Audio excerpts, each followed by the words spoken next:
болуп аткан окуяларга сын көз айтып койгон болсо эле жата калып эле чапкылап жаап көкөлөткөндө асманга чыгарып беребиз, көкөлөтүп. Жамандаганда жердин 7 катарына киргизип беребиз. Тилекке каршы биздин аксакалдарыбыз ушуга аябай куштар болуп калды.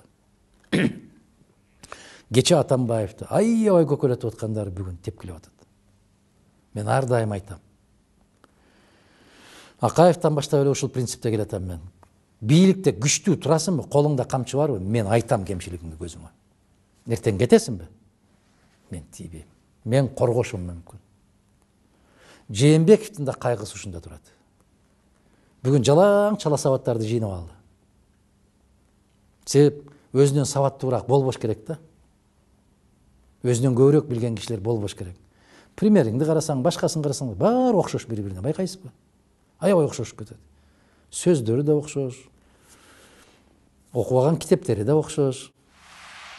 Анан ушулар эртең буларды тепкилейт. Мен аюу сезим менен айтам. Ошондо мүмкүн кайра эле Мадумаров коргоп чыгышы мүмкүн. Адилеттүүлүк үчүн.